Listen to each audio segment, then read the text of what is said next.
Hello, everyone. How are we? Welcome to my masterclass. I'm so excited to have you all here. I know sometimes we can feel a little bit hesitant when it comes to investing in ourselves. So I just want to congratulate you for deciding I'm going to invest in myself, in my business, in my career. And I'm really excited. We've got a lot of information in today's masterclass. So I'm sure you all know me by now. My name is Jasminetemplinfitness. I have been in the industry for a long time now, and I've been PT mentoring and business coaching other personal trainers for a few years as well. So yeah, I mean, I was a first face-to-face personal trainer for 4.5 years, and then I took my business completely online, which I've been online for over 3.5 years now, coming up to 4 years now, completely solely full-time online, which is crazy. So, and then obviously been in the fitness industry for a long time since I was like 10. I competed when I was 14 in bodybuilding, which is crazy. And then I've been coaching clients since I was 15 years old. I left school early, started working. I've had a lot of other businesses. I still do like a lot of other things as well. But for me, like fitness is kind of like my main thing, and coaching, and that's what I do day in, day out. It's what I've dedicated my life to. So I'm really excited. I am extremely passionate about business. Anyone who knows me, like, yes, I'm passionate about fitness well and truly, and bodybuilding and changing other people's lives in that part. But like business coaching itself, I get so much fulfillment out of because I I get to not just help the coach, right? Like I get to help all of their future clients in future, even though it's indirectly. And some of my PT mentor clients, like sometimes they'll ask me like, oh, what do I do regarding this client's protocols, or how do I make a change? And I can help coach that, and or how do you coach them to comp? And I basically like coach their clients without like the client knowing. So um I find it so fulfilling because business there are so many beautiful benefits to business, and business itself is something I've always loved. Like not just fitness, but like I said, I've done other businesses as well in the past, and I can make any business successful because I'm passionate about the business side of things as well. So I love it. It's what I spend all my free time doing and consuming. So I've got a lot that I can say in today's masterclass. So what I'm going to be doing is I'm going to be sharing with you my screen, and I am going to get into like a little bit of like a presentation in a sense. So let me share my screen with you all. Um,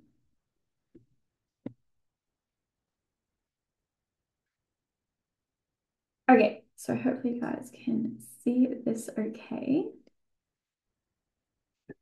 Welcome. So, how to be a successful coach in a saturated market. We know the market nowadays, every single person wants to be a personal trainer or online coach, and it can always feel like that, right? Like, no matter what industry you're in, it always feels like there's so many people. Like, I know a few of yous who are and have joined this masterclass aren't even personal trainers or like coaches per se, but user like either like mindset coaches, physios, or any other kind of like online business. It can always feel like whatever niche that you're in, it can feel like it's saturated, but it's never that saturated. It's like think about hairdressers, like the amount of hairdressers we all know, but like hairdressers, like we need them, like there's never a shortage of them.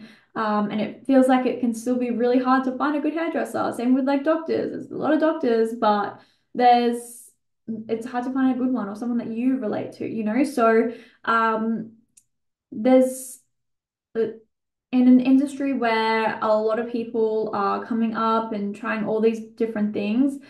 In today's masterclass, I'm going to be teaching you how to stand out and to make sure that your marketing is getting across in a way that is super effective, that puts you in that authoritative leader. Because I myself, right, like I started my business when I was 15, technically younger, and I had to really put myself in that authoritative role. So no one knew my age, right? Like I was lying about my age.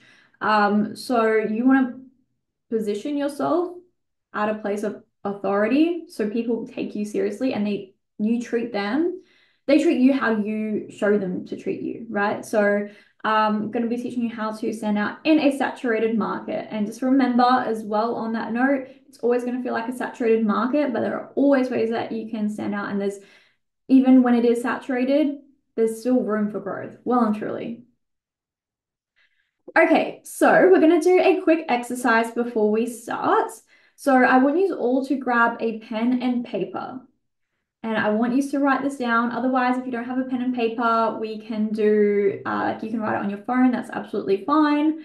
So I want you to have a think about and feel free to even just like take a photo of this as well of so you can come back to this. And of course, you will all have this masterclass for life. So you can always come back to this. And I recommend you to do so. Like come back to this masterclass in like 1 to 3 months and just really like revisit and apply a little bit each time because there's a lot of information I want you to be able to apply what we're doing. So I want you guys to write down what are your ultimate life goals? What does your dream life look like if you had no limits? And I really want you to think big when it comes to this. I want you to think health, wealth, family, business, your day-to-day routine. Think big. Give yourself a minute. You can pause this recording, write it down. Even if you need to get yourself in a bit of a meditative like state and play like a little bit of like a meditation before you do it, just so you can get really clear. Because a lot of people, when it comes to business, it's like, yeah, you can want a business, but like, what are your goals? What's your why? And I want you to think about what that why is for you. But think big. If there was no limits in terms of what you could actually achieve, what would that look like for you? And I want it to be so big that I don't want it to be realistic. I don't want it to make sense. Okay? Write that down. Okay, now that you have done that, I want you to do two tasks. Next to that goal, I want you to 10x it. Okay, so maybe you wrote down your goal was to earn $1,000 a week. 10x it. That means your goal is now $10,000 per week. And if that sounds unrealistic, you're not thinking big enough. So what this is doing is that it's really positioning you in a point where you're actually starting to think bigger for ourselves because most people they don't think big there and chances are you're not around other people who think big. And your circle matters. And if you don't have anyone in your life who is constantly pushing you to do more and to constantly making sure that you're working and aiming harder, you need to be surrounding yourself with those people. And it's okay if you don't have those people. I didn't for a very long time. Now I've got a great network of people. However, what I would do is I would isolate myself. I would not be around anyone who I feel like is going to kind of bring me down mentally. And I would just consume content from business coaches, from people on YouTube who are really successful. I would read books, I would listen to podcasts and see how they talk, see how they think, and see how they act. And that's what I would surround myself with all the time, and I still do. And it's so important that you're surrounding yourself with that. So basically, this little task is of 10xing what your goal is it's going to allow you to think bigger. And 10xing your goal, guess what that means? It requires 10x action. So whatever amount of action you thought that you had to do to be able to get to that first goal, guess what? We're going to have to 10x it, okay? Now your next task that I want you to do is to, in the next 24 hours, so I want you to look at your goals list. In the next 24 hours, I want you to do one single thing that's going to get you closer towards that goal. So maybe your goal is to, I don't know, read a book. Maybe the one thing closer would look like just reading one page. And it can be one small step, but on your entire list, I want you to tick off one thing. It can be so small as long as it's moving you closer towards your ultimate goal, okay? And once again, this task allows you and gets you in the position of doing those needle moving activities. So next up, what we're going to do and what we're going to talk about is my 3-step framework to success as a coach. So this is what I do and implement when it comes to all of my personal training clients or business coaching clients. This is the framework that I like to apply. And it works. And this is kind of everything that we're going to go over and cover. And this is like the foundation and framework that you need to be able to succeed as a coach, because you can love what you do all you want, but if you're not able to get clients in your door and you're not able to, just move that so you can see, uh, if you can't get your dream clients in your door, you're not going to be able to do the work that you really want to do. And this isn't about being money hungry or anything like that. Like, I'm all about ethical coaching. I work so hard for my clients and I've still been able to scale my business to multi six figures, right? Because I care about my clients. I would not be able to scale if I couldn't keep those clients in the first place. So this framework here, like I say this all the time, and I'm going to be saying it again throughout the workshop, throughout the masterclass, is, you can be the best coach at the end of the day, but if no one knows about you, you're only as good as the clients you're actually able to coach. So we want to be looking at our business in a three-part process. And we want to look at the front end, the middle end, and the back end, which is what I like to call it. So in the next slides, we're going to go over what they look like, and the things that we want to make sure that we cover. So make sure you're just like taking notes. And of course, you can always refer back to this masterclass in future as you need to. So let's talk about the front end. What is it? Okay. So when it comes to making sure that we're refining your front end, we want to be looking at, what is your marketing process like? How do you even market yourself? What's your main social media platform and channels? What does your overall image look like? How do you position yourself? What is your unique personal brand? Okay, so your front end is like how, if a new client and a new customer comes in and they're looking at buying, what do they see first? This is how we get them in. Okay, this isn't about doing any bad, awful sales process that is misleading. No, I'm all about ethical coaching. But we need to have clear marketing. We need to have a clear marketing strategy. And if there's one thing I'm big on, is taking responsibility of where we're at. No matter what, with where you're at your business right now, whatever stage that you're at, it's your fault. Okay. And you can take that in a good or bad way. It doesn't, your fault doesn't have to mean it's a bad thing. It can be a really good thing. If you're happy with where you're at, then it's your fault, babe. Like, it's great. However, I think when we take extreme, like radical responsibility for ourselves and we really want more for ourselves, it's we we can get angry at ourselves sometimes, right? We think, why haven't I got the clients I want? Why isn't my business where I want it to be? We can think, why?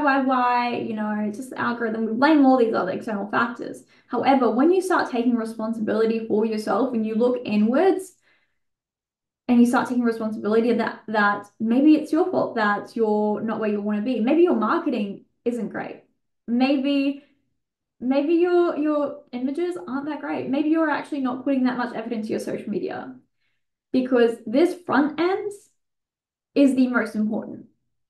Ultimately, we will be spending more time in our front end than our back ends or our mid ends. Okay, so this we have to make sure we're nailing first and foremost, which is why it's so important I put it first, and this is why it's the front. We have to be nailing our marketing. And we're going to, of course, be touching on this even more so. But I just want to really get it into your brain in terms of just how important our marketing is. And it's not even necessarily always having the most beautiful and most aesthetic photos, because trust me, I have built my business of not having aesthetic photos, and it can always be better. Absolutely. However, my marketing in other ways is really good. My wording's really good. I show all the different points, which I'll talk about on my page. So even if you're someone who might not always have the best lighting in terms of your photos, or maybe you haven't done your hair and makeup and you're not feeling super cute, right? That's okay, because there are so many different ways that we can also market ourselves that doesn't involve that. Okay, so front end is our marketing, and that's what we're going to obviously be spending most of our time on. Then our mid ends, okay? The middle. aka the infrastructure. Are you actually a good service provider? Can you actually coach your clients? How good are you at this? How can you improve your skills? Are you just fresh out of Cert 3 and 4 in fitness and you expect to be able to learn and know counting macros and having all this experience because it doesn't teach you that? And then you're feeling like you're in a little bit of a root shop. Can you improve your skills? We can all be improving our skills. Having that mindset of that we want to do better and be better, that will make you a good coach. Always be learning. And I'm not going to spend too long here because I trust you all enough that you are all upskilling where you can. That's why you're here. So are you actually a good service provider? Could you improve your decision-making skills? Because part of being a business owner and a coach or a service provider, you are wearing the pants, you are making the decisions. It it forces you to really make decisions for yourself and not just for yourself, but for other people as well. So you have to be so confident that even if you don't know the answer, I remember when I was in UPT, something I always used to think about was, but what if someone asks me something and I don't know the answer for it and I'm kind of just there, like for example, when I was face-to-face PT, like in my early days, whereas now that's not even a thing. I can answer literally anything, obviously, because I know the answer. But also, even if I don't know the answer, I know how to word it to still position myself in a point of authority that makes it seem like I still know the answer, without lying or anything like that. So it's just one of those skills that you learn over time. And do you know what protocol changes to make and are you confident in them? Okay, so once again, this all comes down to upskilling and just learning and experience. Okay, and that all ties into client retention because our front end can be really good, but if our mid end isn't good and we're actually a pretty sucky coach, and I don't think anyone's sucky if you're like you're wanting to improve people's lives, but let's just say it can be improved on a lot. If you can get people in, but you can't hold them, what's the point? You're going to be always spinning your wheels. The onboarding process always takes so much longer than just having clients stick with you. So I think, yes, that front end for sure is the most important part, but the mid end, this is like just as important. Because if you can't retain clients, there's no point talking about literally anything else. So obviously, be a good coach, do good for other people, always put the client first. Always. Okay. So that's the mid ends. Now we are going to be talking about the back end. So do you have the correct systems in place? What's your client onboarding like? Can you improve your website, your spreadsheets, ebooks to ensure that your client's experience is as smooth as possible? What setup are you using to collect client payments? All these little things, even like welcome emails. I have like a Dropbox now that I link all my clients in, like their onboarding, and there's like so many ebooks in there. And I just always keep adding because I'm always obviously adding to my services. So when a client joins, straight away they're getting so much value. And the great thing about being a business owner is that these things can change over time. You can, if you don't want something and you don't like something, you can change it. And another thing as well is like, what's your pricing like, which we're going to be talking about in future slides and the psychology of it. So all of these things here, we want to create and make as seamless as possible. Okay. We want the client experience to be as good as possible from the front to the mid to the back end. So that is my 3-step framework that I always like to implement when it comes to my clients. And once again, like if one of these are out, your clients are gonna look elsewhere. And this is such a common theme that I see with other people, right? Like any business owners, even you go to a makeup artist, they can be amazing at doing makeup, but they're just like they're always late and like they're just like not really passionate or like, maybe it's not super professional and it kind of throws you off a little bit, or same thing, like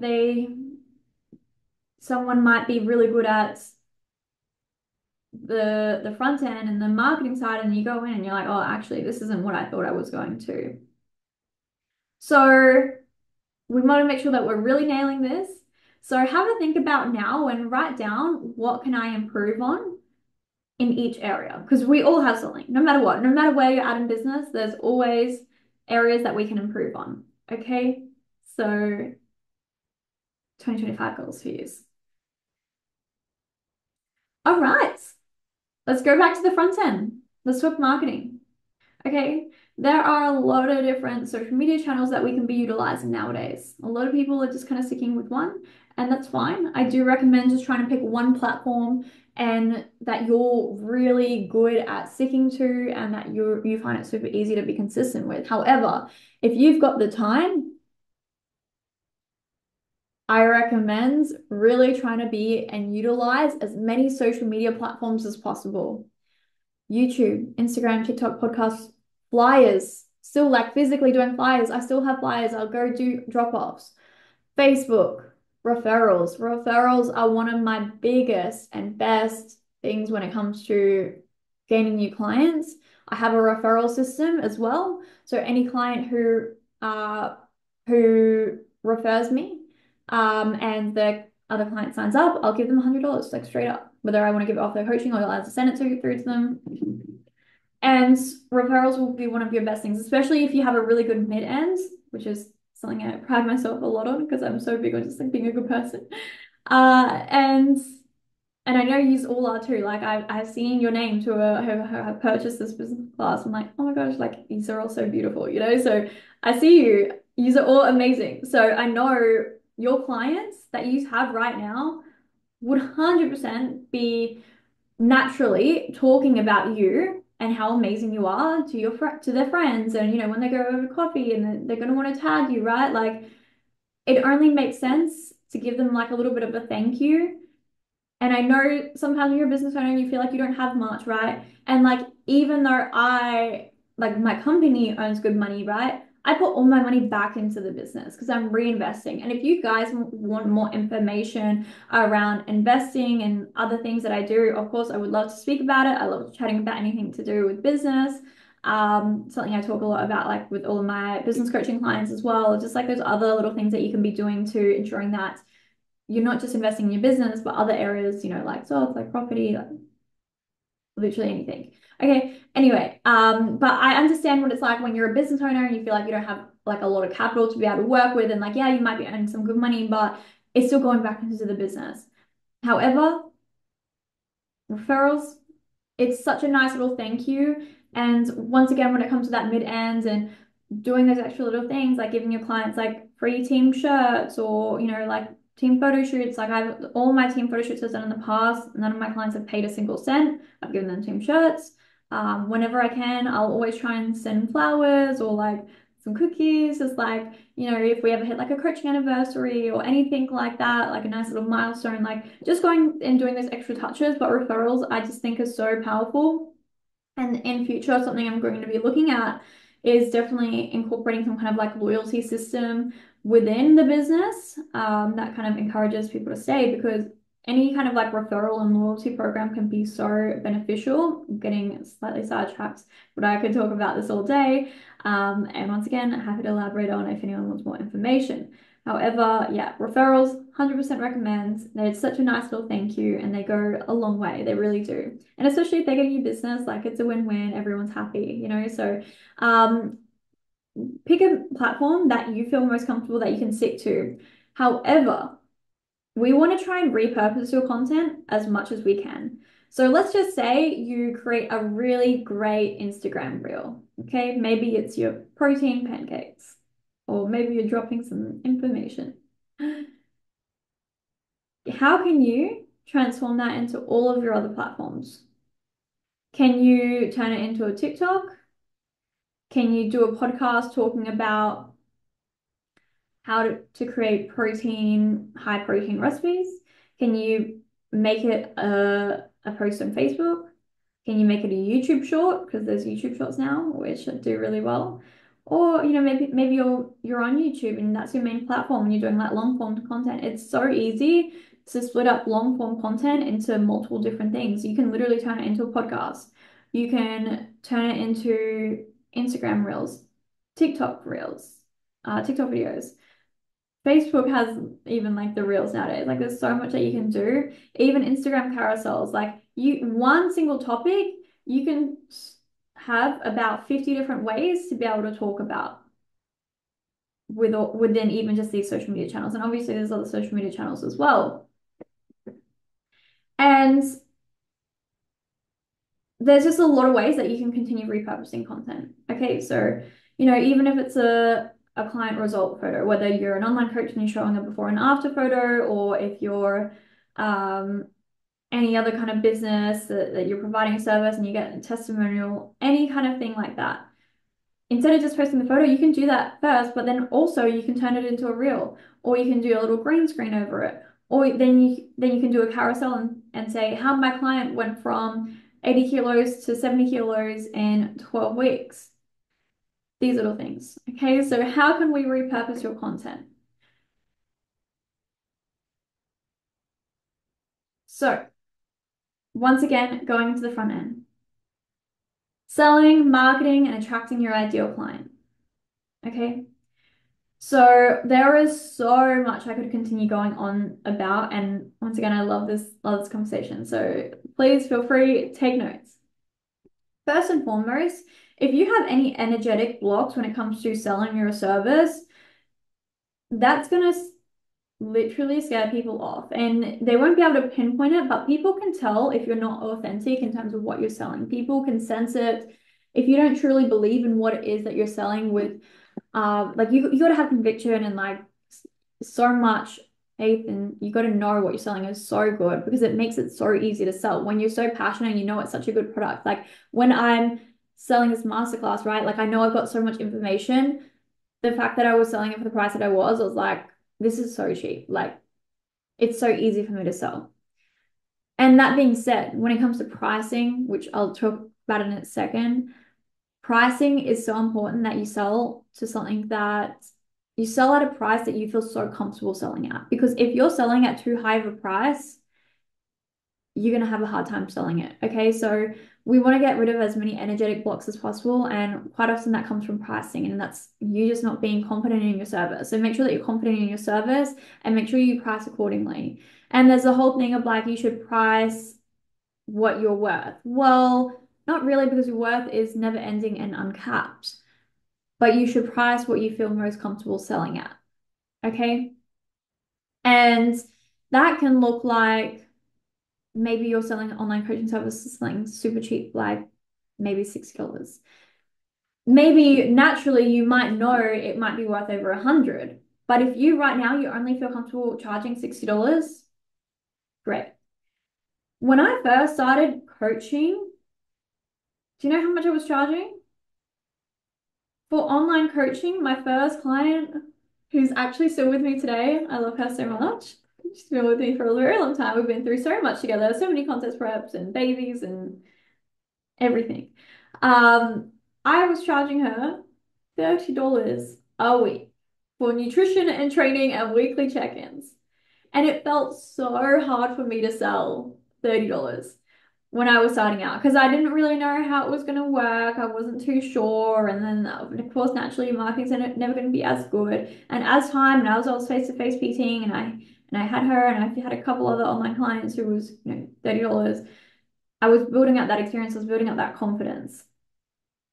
Now, charging anything less than 30 would be absolutely criminal, even for what I was doing. But it was what I needed to do is charge that being super cheap. Now, me and my prices, I charge say like 125 for nutrition training. And it sounds so cheap to me now for how much I offer, for how much support I offer, and how much knowledge that I have, that people get access to me to have those weekly check-ins, to be able to ask any questions that they want, and to be able to communicate with me throughout the week. Because a lot of people, a lot of coaches will charge, even like upwards of like 200 nowadays, right? But they won't even give um the education around it, or they won't give them like the access to be able to message them throughout the week. So for me, charging $125 for nutrition training is so easy and it almost feels way too cheap. Like I'm due for a price increase coming up to New Year's. It's always kind of like time to do an price increase. However, it just sounds so cheap to me, right? Like it's so much easier for me to sell now at 125 per week, providing what's technically the same service than what I did when I was charging $30 a week. Still technically not the same service. At the core, it's yeah, obviously looking better and solving some same problem. However, I'm a better coach now. So it's obviously still a very different service because I provide so much more. Once again, even as I said before, regarding like the onboarding and how much extra value that I give straight away. Okay. So if you have any energetic blocks while you're trying to sell, it's going to make it really hard to sell, and people are going to be able to pick up on that and sense that. Something else that we want to do with our marketing is we want to create demands. People want what they can't have. People want what looks good, right? Like what people want what everyone else has, even if the product isn't really that great. Think about if you see something like a really funny video that you think's funny, but it hasn't really gotten many likes. Like naturally, you're just not going to think it's that funny because you associate, oh, other people don't find it funny. I'm not going to find it as funny. And then you see a really viral video that maybe it's not that funny, but everyone likes it, so you just kind of like it as well. Same kind of thing. Or you see a cafe, you see two cafes, one's absolutely dead, and the other one is so busy, it's got literally people lining at the front door. It might not even be any better. It might be more expensive, it might be worse food, which quite often that's the case, but because other people are there, naturally with it being in demand, you're going to think, oh, it must be good, even if like realistically it's not, because I've had so many situations where you test them out and you're like, oh, actually the quieter one's actually really good. So create major demands with what you're selling. You want to create urgency. Okay, so for example, this masterclass, not available to buy after today. Okay, there's that urgency straight off the bat. You can do extra little things like early bird specials or certain things like that, or being capped at a certain amount. I'm so big on being honest though. If you don't say that you've only got 10 spots in your challenge, if you are accepting 20 people if they come in your door, you have to be honest because once again, people can sense it. They really can. And it's going to feel a little bit fishy and no one wants to buy from that place.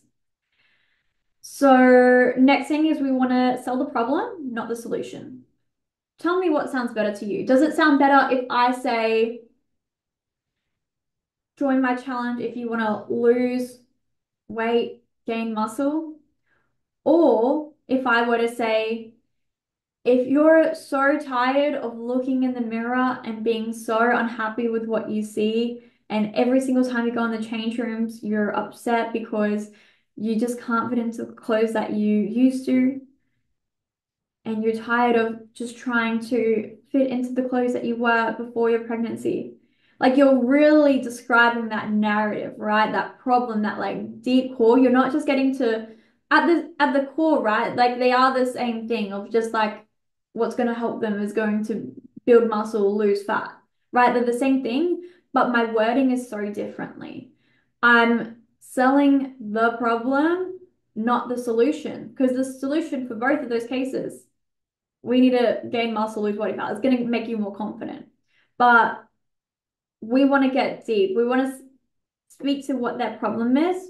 And that being said, though, I want to expand on that further because the psychological side of this as well is really important. Because if we're just selling the problem all the time and we're speaking to the pain points constantly, which I think it might be in the next slide where I talk about this, but if we're constantly speaking to the pain points and not the pleasure points as well, we're not going to attract our dream clients. Okay. Because what happens if you're and like F45 and things like that used to do this, and I know there are some people in the industry that do this and I see it. They create this scarcity mindset of like, oh, if you want to be the best, you got to join my team, or join the challenge, join my F45 challenge. If you're like they use if you want to, oh, what was it? One of the ads they did, it was so like um almost like brutal, but it comes from a point of like almost like being kind of mean in a sense and not empowering. And they act on like those pain points purely, which is good to do and it's marketing, it works, absolutely. But those kind of clients that you attract from just selling the pain point, they're not going to stick with you.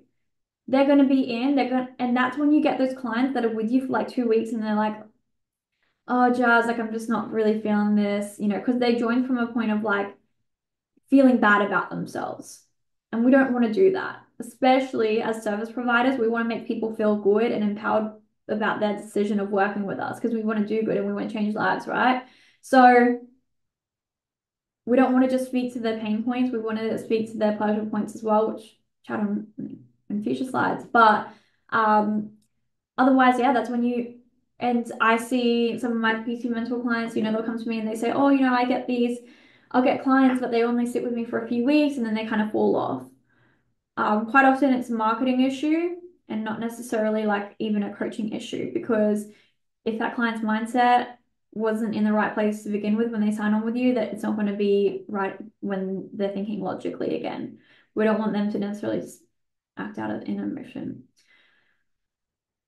Okay. Next point, share you. People buy into something because of a person, not necessarily the business. The power of personal brands has never been so strong. Okay, so why did you guys join my masterclass? Was it because of Team Absolute Athlete being my company, or because you kind of knew me and you kind of relate to me, or there are certain things like, or think about all the things that you signed up to in the past. We we are drawn to people who are somewhat similar to us. And the more that you can be authentic and the more that you can show up as you, the more that people and the people who are right for you are going to be more inclined to work with you.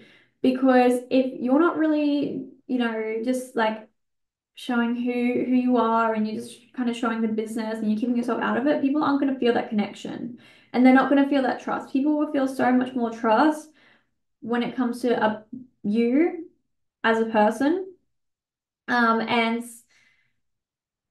when they get to know you, right? And they know that they have things in common and then the way that you talk and they feel like they can relate to you. Like it's like for example, whenever I see like another redhead, I'm kind of like I'm always like drawn to them. Like I want to know their makeup, I want to know their style, I want to know even if they're not into like those kind of things or like if they're like into business, like I'll be naturally drawn to someone, even just from the look side of things, right? And it's the same with anyone else. Like if you're someone from an Asian background, naturally you're going to be watching YouTube videos of people who are like Asian, or someone if you've got really curly hair, right? Even if it has nothing to do with like it could be any content that you're consuming, but naturally even if they just have like curly hair and you have curly hair, you're just going to be more drawn to people who like also have curly hair because you have that thing in common. So it can be anything like maybe you've all seen that I do a little bit of pole dance as a hobby and you're like, oh my gosh, like we're like the same person, right? Whereas if it was someone and you don't know anything about them, like you don't feel that connection. So show up as you because people will love that for you and that's why people can relate to you. Okay, so power of personal brand is so incredible. And a conversation I had today with one of my clients is the amount of people that have these big social media followings that aren't making any money, that's just working a 9 to 5. Like there are a lot of people who will have 100K plus followers, but they're not even earning any money from their Instagram. Followers aren't everything. You can have 300 followers, you can easily be earning over 6 figures with that. I can promise you that. If you're marketing and you're getting this stuff, like I want you to get out of the idea that followers is important because it's not. On average, it takes 10 points of contact of someone seeing your stuff consistently before they actually decide that they want to sign on and start working with you. So keep posting, keep showing up, and that goes into my next one of consistency with posting and repurposing your content. You should be spending most of your time in your business posting and being consistent. Don't get caught up in your followers. Just stay at it because you are one step away from getting your next client. You are one post away from getting that next sale. You are one post away from going viral and gaining followers. Okay. Stay consistent, stay at it. And yeah, that's like a lot of information. I hope you guys got something from that. I know it's a lot.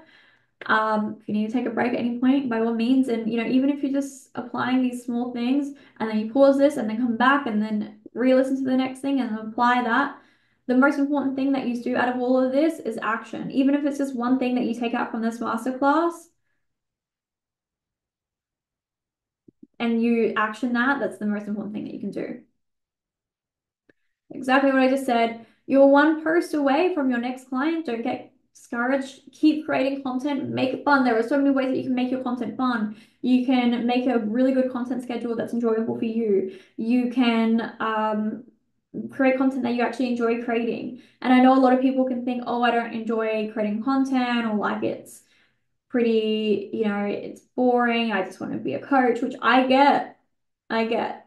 However, if you're doing content that you enjoy and the things that you're doing anyway, like you can make it enjoyable for yourself, and the time will go by so much faster. The more that you get discouraged about people not signing up and you whatever, like the more that you're just going to attract like none of it, right? Like stay positive. Know that your next client is coming. Think about you guys, like before you started working with me as well. Like I know a couple of you already are my PT Mentor clients, right? Before you started working with me, did you comment on any of my stuff? Were you liking my stuff? I never saw you in like my story views, even though I'll look at that stuff.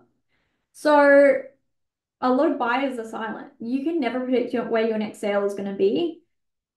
And it's like that photo, I'm sure you've all seen it. And it's like those photos of those two miners, and then it's like don't give up. The guys literally just gave up and he didn't know the fact that the diamonds and the gold was like one step away. So just keep at it, just keep grinding. So yeah, you're one post away. Don't get discouraged, keep a positive mindset. We don't want to be selling from a place of scarcity because otherwise we're going to attract that. What we do manifest. Okay, the psychology of pricing. Okay, so let's chat a little bit about this. Okay, so first and foremost, we've got a pyramid here, and this is what I think it's really important that you all have covered. Okay, this is such a massive thing that I work on with my clients, especially if you're someone who is already quite established. If you are new to your business, don't worry about this. Okay, if you're new to your business, all I want you to focus on is having one really good premium service. It's okay to have those lower ticket things. However, you're going to have to sell to a lot more people to earn a living off those lower ticket tiers than just having that one-on-one premium service where you work really closely with your clients. And I want you to, if you're new to the industry, I want you to focus on being a good service provider first, really nailing that middle end. And then from there, then when we're at capacity, then we can look at adding in these extra things, okay, to continue scaling and growing. So basically, what this pyramid is a framework that I get all of my established coaches to do, right? So let's just say you're really nailing your one-on-one premium service and your premium coaching. This is the highest ticket and highest access that someone will get access to you, right? When it comes to time. And then as we move down towards the pyramid, we've got those lower ticket offers. So ideally, if we want to target as many of our buyers and our audience as possible, we want to have and cover the basis of every single point here that I've mentioned. Okay, we want to have, so this is where we should be doing like a lot of like the most of, right? Less. Okay. Low ticket offers. So they can be like literally anything that you charge like pretty cheap for, might even be like $20, $30. Even like your social media, even though that's free, obviously it's exchange of time, so it's time's never free. Things like ebooks, these things, we want to have that sorted. Then We've got challenges and webinars. So these might be still lower ticket, but a little bit more pricier. At these points, they're not getting access to you. Next up, group coaching and courses. Okay, they will get a little bit more access to you, but it'll be more in like a group environment. Then we've got like semi-private or like semi-one-on-ones, which is like maybe a coach and like a small group of yous. Um, and then of course we've got your complete one-on-one. So once again, at first, nail this. And then as this starts maxing out, okay, how can we increase my income? Maybe I need to do a challenge and then get 10 people on the challenge. Maybe I need to sell 30 ebooks. Maybe I need to sell 5 courses. Maybe I need to get 3 clients in a semi-private session. So that way you're not exchanging much time for money. This is going to take up most of your time. So we can't be doing much of this because you will get to a point where you're going to have a wait list. Okay, I've had a wait list for years. You can't really just come and enjoy working with me, which is why I've had coaches. So there's still ways that we can scale that with coaches, but that's a whole nother avenue, right? So we want to ideally to be able to speak to all of our audience because some people they're not going to be able to work with you one-on-one because maybe they don't have the budget, even though I think it's all about priorities. And some people genuinely are just the kind of people who will only ever just buy ebooks or just purchase your really low ticket tiers. Or there'll be someone who only does challenges because they don't value so much and they're happy with that. They're happy with that amount of access they get to you. Whereas some people, me for example, I would only ever work with someone in a one-on-one premium service. Why would I waste my time? But some people only like this because they're good. You know what I mean? So there are all different types of buyers, and when you can understand different kinds of buyers, that way when you sell, and if you want, basically you want to make sure that you have a service that's going to target each of these, so you're able to target every single person who's like interested in working with you, and you have something here. Okay, so if you have been an established coach for a couple of years and you're pretty confident in like your services and you're already doing maybe like a one-on-one premium service and then maybe you're doing like some challenges. Okay, maybe you can release an ebook. Maybe you can do like some semi-private kind of like coaching sessions. Maybe it's time to start doing webinars. So have a think about it. What extra service can you start adding in? Because trust me when I say this will bring you so much more money, especially when you're so capped, spending a lot of time with your one-on-ones. Okay, so when it comes to our marketing and our front ends, mid ends, back end, all these things, this all kind of play a role into it, right? We want to make it as easy as possible for the client to say yes. Okay, so how can you shorten your onboarding process? So this is probably more of like the back end, I would say. A little bit of front ends as well when it comes to like pricing and your packages, but overall, like this is pretty like more back end stuff.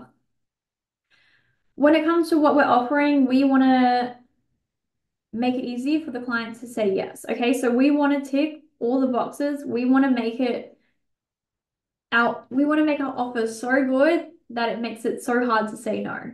Okay, so how can you improve your offer as a whole? We want to make it easy for them as much as possible. So can you shorten your onboarding process? Maybe you're used to doing consultation calls. Maybe you can just do like WhatsApp voice messages instead. Do you have too much information in your packages? Can you make it clearer? So for example, I myself being someone who is so short on time and values time so much, if I'm outsourcing something, let's just say I'm outsourcing getting my wardrobe done, right? Like there's people who can come in and like organize your wardrobe because that's not my forte. I do not have any expertise when it comes to interior design or any of that, right? If I reach out to someone and they give me a 20-page ebook of all the different packages and exclusions, I'm not even going to have time to read it. I'm going to get overwhelming. It's overwhelmed. It's too hard. Whereas if they go, yep, it's X amount, here's the link, sign, and we can get started. Thank God. Easy. That's it. Make it easy for the client. and then create exclusivity. So this goes back to what I was saying is, you can create exclusivity by uh, having a wait list if you're capped out, or um, if you only accept a certain amount of slots. I do only accept 5 PC mental clients. I genuinely could not handle any more. Um, and once again, don't ever lie about this number because people can tell. And obviously, you want to do what's realistic for you. So if you're having a challenge and you know you can accept only 10 people, then only accept 10 people and stay true to your word. But that's another great way of creating exclusivity, and that's how a lot of brands do really well. Like for example, Lululemon has certain leggings, but they'll only come out in certain colors. When you get that color, great. If not, you're never going to be able to get that color. Same with Honey Birdette. They do that with their lingerie, right? Every lingerie that they bring out, it's limited edition. So if you don't get it now, it's now or never. Uh, Even like certain designer bags, now or never. Rolex, for example. It is so hard to get a Rolex watch. And that's why their marketing is so good because it's hard to get it. You can't just walk into a Rolex store and just buy one, right? You have to be on a wait list for years. You have to like speak to the sales associate. It's the same thing when it comes to Birkin Hermes bags. You can't just walk in and ask for a Birkin bag. They will literally like laugh in your face. You have to build up the rapport. Like it's because it's exclusive. Only certain people can access it. So how can you make your service exclusive? Obviously not to that extent, but what would make sense for you and your brand and your company to be able to make it exclusive to work with you. So next up, we want to be talking to the pain and pleasure points. And this is what I kind of mentioned earlier, right? If you're constantly just selling the pain point, which does work initially, but it's not going to be able to keep your clients. We want to be able to empower our clients, and we want to be also speaking to their pleasure points and how good it's going to make them feel once they join. Not just from a place of, if you don't join my team, you're going to lose your show. Because guess what? They're going to be very disappointed when you don't win, when they don't win, right? So we want to also be speaking to the pleasure points and what they're going to get out of it and how they're going to feel and how confident they're going to feel in themselves. Whatever it is that your service is solving regarding the problem, that pleasure point, we want to speak on that a lot. And that's when you really get those clients who you really adore working with. Because I can tell you right now, every single client I work with are absolute soulmate dream clients. And that's because I don't do any fishy, bad sales tactics. I don't do anything that is unauthentic. I am truly myself, and my clients can sense that. And then when they work with me, we have that first conversation, and guess what? We get along so well that it just we can work together so well, and the process is so seamless because they already know who I am anyway before they even signed up. And I speak to the pain and the pleasure points, which is obviously going to bring them in, and I know I'm going to provide a good service. Okay, next up is understanding a buyer's customer's journey. So kind of similar in terms of what I mentioned before, and I'm just going to elaborate on it for you guys. And that's it can take 10 points of contact for someone to be able to actually see a piece of marketing and for them to be able to join on. So that being said, like 10% of your audience is naturally going to buy from you, which are pretty good odds if you ask me. That means, if you've got 1,000 followers and 10% of your audience, that's 100 people right there if you're constantly marketing enough. And I want you to think about even like McDonald's, for example, and their marketing, right?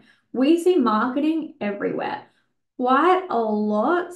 When it comes to our marketing, we don't want to come off like we're posting too much or too salesy or all these things. But most times when people are seeing your stuff, they're not even thinking about it. People are just tap, tap, tap, scroll, scroll, scroll, quick dopamine hit while they're at work. Think about all the times that you've seen marketing from McDonald's. You don't see it. You don't even notice. You couldn't even tell me, right? But however, you would know that you've seen it on a billboard. You see it on your Facebook ads. You comes up as an Instagram boosted post. You hear it on the radio. Like all these extra points of contacts, after hearing it enough, your brain subconsciously, next time you're hungry, you're gonna want McDonald's. So power of marketing and just being consistent with your marketing. Never be worried about whether you are posting too much or selling too much, because chances are no one even really notices. And I've done so many things in the past regarding selling certain courses or masterclasses, or like I did a reverse diet masterclass, like a little course, for example, 4-week course, and I feel like I was spamming that to like every single day on my story, sometimes twice a day. And then like no matter what, every single thing I've always done, I'll always have someone come on last minute. I'll always have someone ask, even like the day of, or even as I'm doing it, because you'll post about the fact that you're doing it. And I'll always have people come on and say, oh, what's this? Or like, hey, can I have more information? It's like, have you not seen my stories? I've done nothing but talk about this product. It just goes to show that no one really pays attention. So you have to show up consistently on social media. Like whatever you think that you have to do to show up right, 10x it. It's the same thing from our first task list that I gave you. Your whatever your goals are, 10x those goals. Those are your new goals. And whatever you thought your initial list of action, guess what? You have to 10x that action too. So same thing with your stories, 10x it. Okay. And another thing as well, we teach our audience how to speak to you. Okay, this is massive. A lot of people like it's in our human nature to be scared of rejection. We don't want to be rejected as humans. It's very normal human behavior. However, you messaging people in the DMs, people love you for it. I even had a girl, she just gave me a follow and I just like messaged her saying like, thanks so much for the follower, like what brought you to my page, just something along those lines. And she was so sweet. She said something along the lines of, my God, like, my gosh, I'm so glad that you reached out. I would have been far too shy to ever reach out. Especially if you're someone who has like a decent amount of following, or like people know that you have like a lot of clients and that you are busy, people aren't going to want to reach out, and people actually don't want to reach out to someone when they know that they're so busy, because they don't want to interrupt them. And once again, they fear rejection, which is really natural. So I would encourage you to, every time you message someone or someone messages you, post it on your story. If someone signs up and you congratulate them, put it on your story. For me, I'm always sharing my client check-in wins or anything along that nature, because it shows people that if they DM me, I'm going to respond. Or, same thing with this next point of reply fast and be authentic. If someone DMs you, try and reply as quick as you can. Yes, we want to get them while they're still warm, but when you reply and you give them the answer, maybe they ask about how your check-ins work, for example, and you give them a reply straight away, you can screenshot them, keep it anonymous always, and post it on your story and just saying like, this is how I work with someone, because obviously you've posted your answer, and obviously if someone's asking it, that means other people have it. And that's going to make people so much more trusting that if they reach out to you and they DM you, that you're going to respond. Okay, even if you have a smaller account, people are still going to be scared to reach out. You never know who's watching. There are more people watching you than what you even realize, and there are more people being inspired by you than what you realize. So just keep at it. So when it comes to building on trust, this is a big thing. People only buy from people uh that they trust completely, right? They're not going to buy from someone that they don't like, that they're not confident in their service.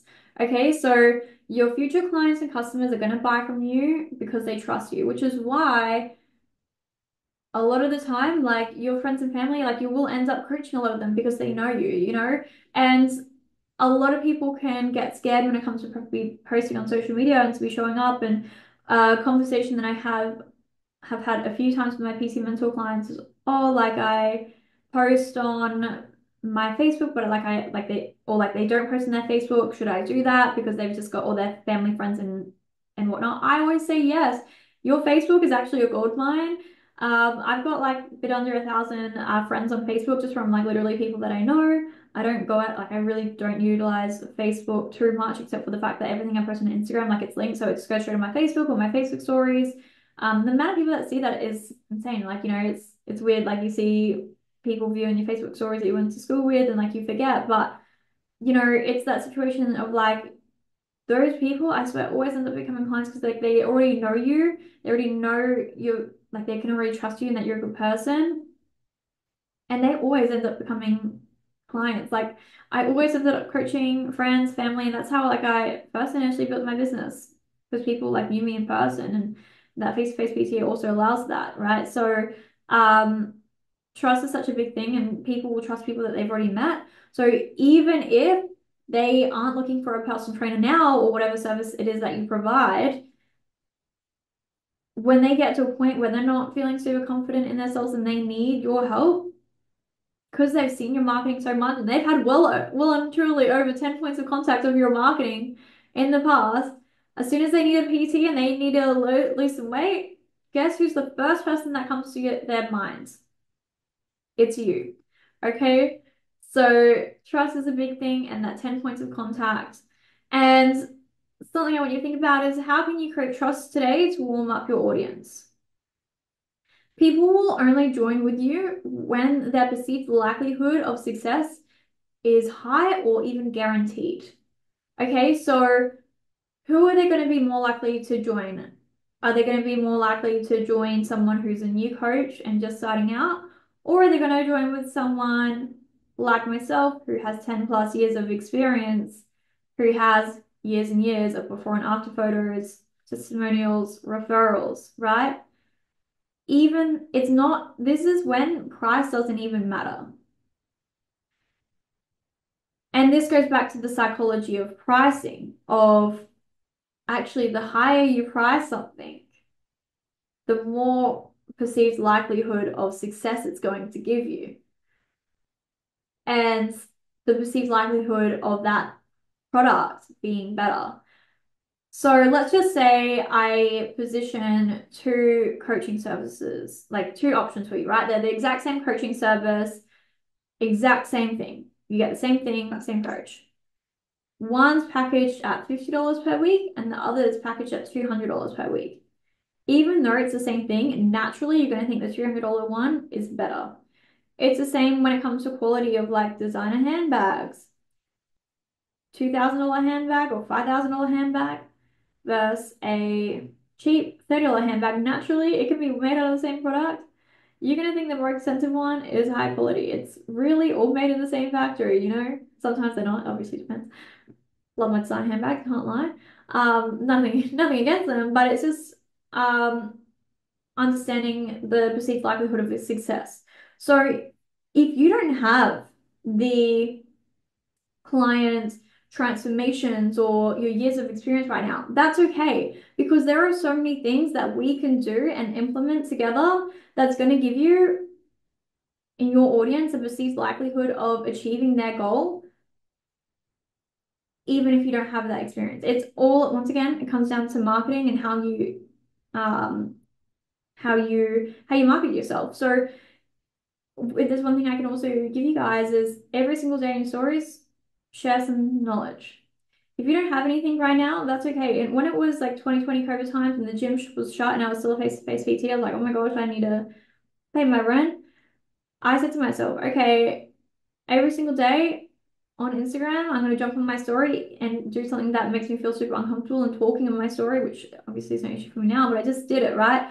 Every single day I showed up and said one topic about, you know, anything that's educational, anything that can provide value, you know, and whether it was a topic like how to track your macros, how to macro borrow, how to track for alcohol, how to work out from home. I would choose one topic every single day and educate. The more that you can educate, the more value you're going to bring, the more that people are going to be able to trust you because they can hear your knowledge. If they can't hear what you're talking about and you're just like posting photos of yourself and you're like, yeah, come join my team, and you're just like working out, why is anyone going to join you? Unless you're posting a video of you working out and you're saying, this is the exercise formula that I will use to grow glutes. Okay, sure. Great. Now you're giving value. Now you're warming up your audience so that they can trust you. You need to build up that trust. If you're new to coaching, there are ways to do this. Okay, so think about that. And this is once again what I implement with my PT mentor clients that we get deep on this. Show how you communicate. So once again, this comes down to sharing screenshots on your stories, talking on your stories, and don't just talk on your stories with a video. Also, side note, make sure you always put captions in your video because most people, it's like 90%, I think the stat is, of people listen to IG stories on silent. So make sure you always have the captions on because most people view it when at work and they can't have the sound on. So always have your captions, but don't just talk in your story, also do it through text because some people are more visual learners in that way of like reading. So everyone learns differently, and this goes back to the whole repurposing your content because some people will prefer to consume your content in IG Reels, or some people prefer to read a carousel and really look at the studies. Like try and elaborate and show how you communicate because that's going to make people more trusting in terms of you. It's all about building trust. And another thing is following up on your leads. The statistics and people not following up their leads makes me physically sick because you've got a lead with someone who's reached out to you. Why aren't you following up? Because, like, and general of them, follow up 3 days later after they've messaged you and you've given back the information. Just check in with how they're at. Don't want to come off too salesy. When you know that you have a good service, this is the way that I always think, right? Because I know I have such a great service, and sometimes we don't want to necessarily market ourselves. Sometimes we just want to, work in the business and not necessarily on the business. Whereas to grow a business, we want to be spending more time on the business than in the business. And sometimes we just want to do our service, just do the thing that we're good at, right? Um, and the way that I look at it as, okay, I can either complain about marketing and putting myself out there constantly and then like not do anything about it and then not get anyone. Or I can push past the fear of being annoying on my stories and posting and social media and being a little bit cringe, even though no one's judging me. I can get past that, put myself out there because because when you know you offer a good service, you're helping people. Like, why wouldn't you want to help people? If you're not providing a good service, then this isn't going to come naturally to you. Then once again, we need to look at your mid ends. But if you know you're helping people, like why would you not be posting yourself constantly when you know you're doing good? And this is me for my business coaching and for any of my coaching, my nutrition and training clients, my contest prep, and even my contest prep, like right, like my contest prep clients, bodybuilding clients can be hard work and like quite hands-on, which is fine. I love. Bodybuilding industry can be hard work because a lot of the other coaches are very cutthroat. They can try and poach your clients. I always have other coaches trying to poach my clients, which is so crazy to me. I would never do that. I always feel like the girl in like Mean Girls where she's like, I just want to eat cake and eat butterflies and we can all be happy. And then they're like, you don't even go here. I'm like, yeah, I just have a lot of love to give. That's like how I feel, right? Like bodybuilding industry can make me sad and mad because I see the way that other people will go about their, I call it like maybe unethical coaching or like, maybe they prescribe unethical PEDs that wouldn't make sense to that client or whatever, right? And I think, oh my God, like I don't want to be a part of like negativeness, like I don't want to be in like this like little thing. But then what I do, right, I reframe my mind and I think, okay, if the bodybuilding industry is like this, and I know to a core I have a great service, what I do is I genuinely believe is better than everyone else. Not to be cocky, I mean, once again, always learning and whatever. But like honestly, I truly believe that I provide such a good service. I know for a fact I provide way more hands-on support than literally anyone else. So whenever I get down and think, oh my gosh, like I don't want to be part of like this negative, industry that it can be, I think no, the industry needs more people like me to make a difference. And if someone's going to go through a contest prep, I want them to have such a good experience that it's going to be through me because otherwise, guess what? They're just going to go to someone else, get a terrible experience and not be happy, and they're just going to come out of it awful. So, like, I feel like I need to be the person who comes in and saves the client and just be like, let me take you under my wing. So that's what I always think of. Like, why be scared of showing up and selling yourself if you know you're providing a good service? Okay. So once again, this goes back into just making sure that you have that good mid end so that your front end comes off really easy and that you don't have any of those energetic blocks. Okay. So make sure that you follow up with your leads, even if it feels uncomfortable, it's not gonna feel salesy. And even for example, when I got my brows tattooed, right, I had reached out to her, and I was still like on the fence because like they didn't really need to be done, and I wasn't really in a rush, and I wasn't too sure, like I hadn't really done my research in terms of who I wanted to go with. Um, she followed up with me like a couple times actually.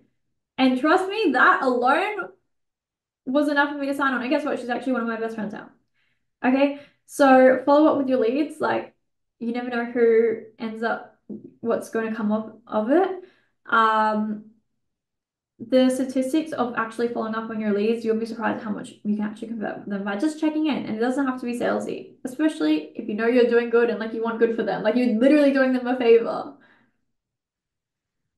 So, guys, I just want to say a massive thank you all so much for being here. I absolutely love talking about this topic. As you can tell, I'm so passionate about business coaching and mentoring others regarding growing their business, whether it's any kind of like online service provider or anything like that. Like, I love this so, so much.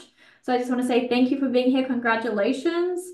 I would love it if you tagged me in your stories as well that you showed up to this masterclass because I feel like whenever you do any kind of upskilling, it's also important that you post it on your story as well. People love to see other people upskilling, so post that because it's really good for your personal brand. And I do, of course, offer one-on-one PT mentoring and business coaching. You don't have to be a personal trainer. Once again, I do work with other service providers as well to grow their business. But DM me mentoring for more information. You can just DM me on Instagram, email, WhatsApp, whatever, literally any way. You can message me and I'll get back to you. I'll send you a little voicey of some different options and what your goals are. I would love it as well if you shared with me the goals that you did in our first exercise. We can have a chat about that and have a chat about where you're at and what we need to do to be able to actually grow your business. Okay. But thank you guys so much for being here. Thank you for taking on that step of growing your own business. I wish you all nothing but success and growth and positive changes. This next year is going to be amazing for you. I know it will be. And I'm congratulating you for making it to the end of this masterclass. But thanks, guys, and I hope to see you all soon. Bye.